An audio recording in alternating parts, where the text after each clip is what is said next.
Bonjour à toutes et à tous et bienvenue à la capsule Les marchés, la bourse et vos portefeuilles. Aujourd'hui, le 1er octobre 2020, donc premier jeudi du mois, on revient avec nos capsules. Aujourd'hui, j'aimerais vous parler.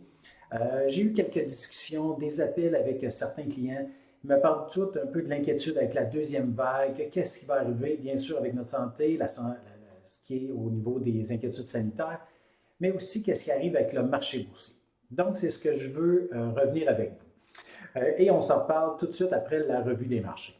Je me présente, Dominique Lapointe, propriétaire du cabinet de services financiers, le groupe de Vimy.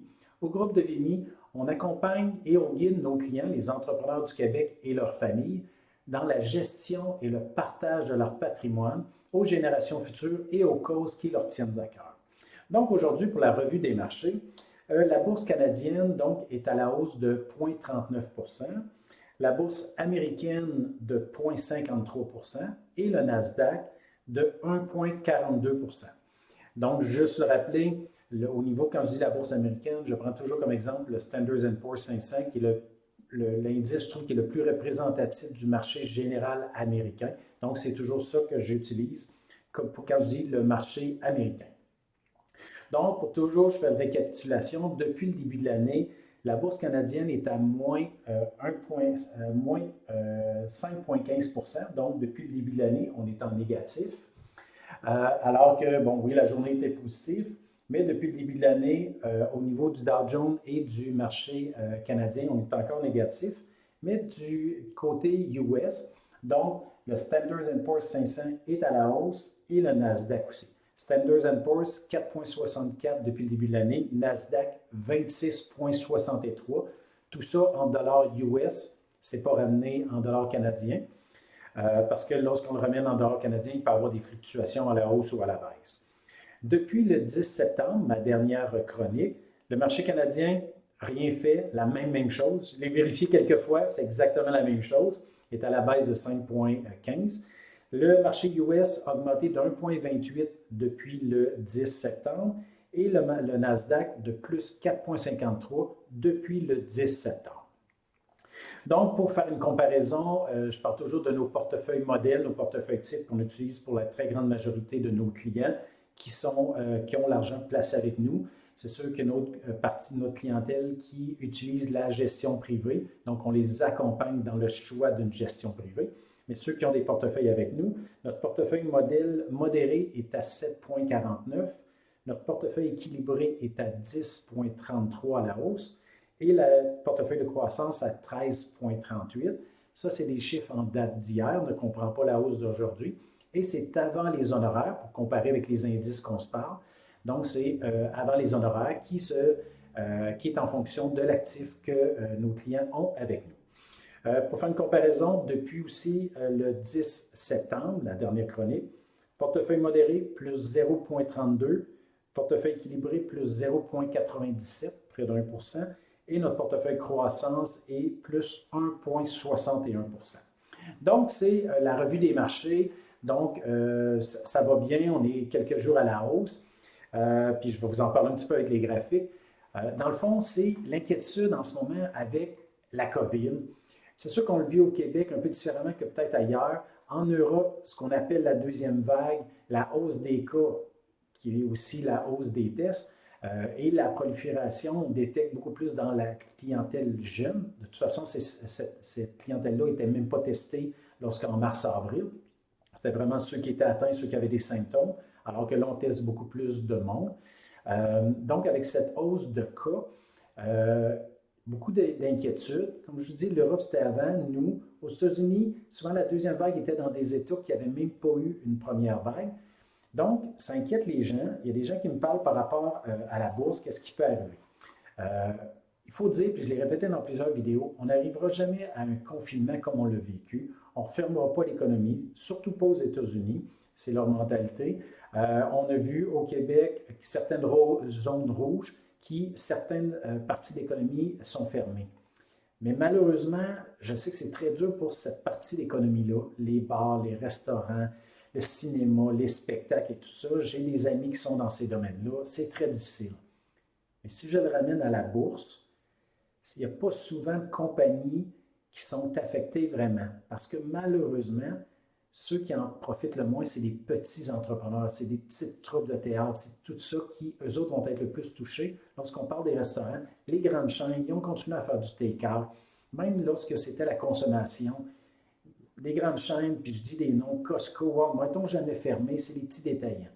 Fait que c'est eux, les grands, qui sont à la bourse et qui, ben, pas profitent, j'oserais pas dire ça, mais quand même vont réussir à passer au travail. Est-ce que tout de la même façon? Non. Et c'est pour ça qu'on paye des gestionnaires pour trouver les bonnes compagnies, qui ont les bons gestionnaires qui sont capables de se revirer de bord, profiter des situations pour être capables de servir les clients. Cette deuxième vague, ce n'est pas la deuxième vague COVID qui autant m'inquiète. Vous vous rappelez de la dernière capsule, j'avais parlé de stagnation. J'étais d'accord avec les points de vue de l'économiste en chef de Manivie qu'on avait rencontré, que vraiment après le rebond spectaculaire, on va être économiquement et boursier un peu une stagnation pendant un certain temps, le temps vraiment qu'on se réadapte à une nouvelle réalité. Certains diront que lorsqu'on a le virus, moi je pense, ce virus, excusez, pas le virus, mais un vaccin, mais je crois juste qu'il va falloir s'habituer à vivre avec ça et plus de gens vont avoir été atteints, moins ça sera dangereux pour le reste de la population.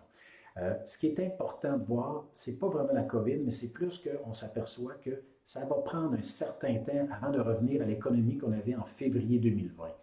Même dans des secteurs qui sont revenus, la consommation est là, mais il y a des temps que ça va prendre et ça se reflète un peu plus aujourd'hui dans la bourse. Je reviens à l'inquiétude qu'on a en ce moment. Je vous amène au tableau. Je vais aller dans un graphique qu'on a.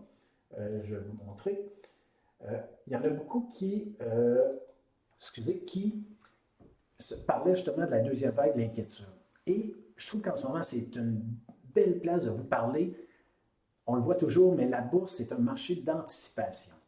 Et dans le fond, je me tasse un petit peu, la bourse au mois de septembre, du 2 septembre, et j'ai les chiffres, du 2 septembre, et je parle de la bourse américaine parce que c'est la plus représentative, du 2 septembre jusqu'au 23 septembre, ici, ce que vous voyez là, on a une baisse de la bourse au niveau, excusez, je parle de la bourse américaine ici, le Nasdaq c'était encore plus prononcé, mais la bourse américaine, on avait une baisse de 9,6 %.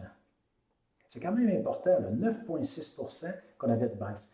Fait que le marché avait déjà anticipé la hausse des cas, le fait que ça va être un petit peu plus dur pour repartir l'économie.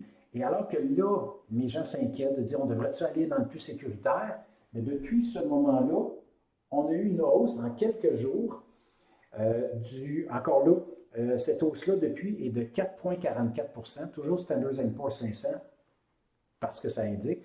Donc, souvent, on s'inquiète, mais la baisse est déjà arrivée. Et lorsqu'on décide de faire des mouvements, souvent, c'est le mouvement de panique en cas d'inquiétude, c'est là que le marché remonte.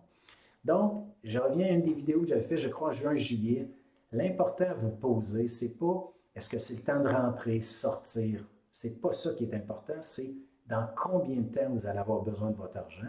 J'en ai parlé encore à des clients aujourd'hui. Est-ce que vous avez besoin de plus que ce qui était prévu dans les stratégies qu'on met en place d'ici 1 an, d'ici 2 ans?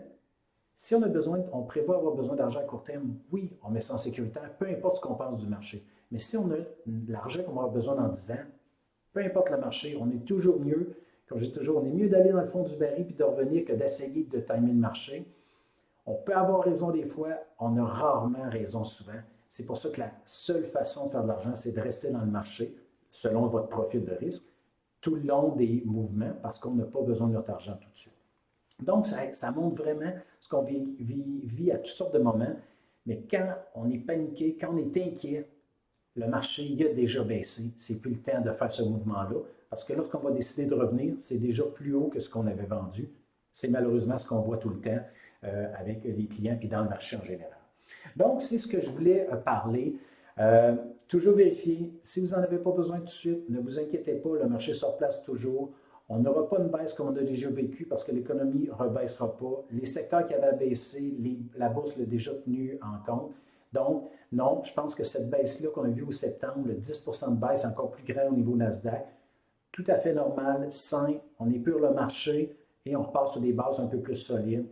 Est-ce qu'on va avoir des grands rendements jusqu'à la fin de l'année? Si je le savais, je serais déjà milliardaire, mais je ne crois pas. La plupart de nos clients, puis vous avez vu que les rendements des portefeuilles types, si on finit l'année au même niveau qu'en ce moment, la plupart de nos clients seraient très satisfaits. Fait que s'il y a de la stagnation, c'est probablement que ça va monter. Dans mon dernier vidéo, je me demandais si c'était la fin des hausses. On a quand même, à part le Canada, augmenté quand même un petit peu.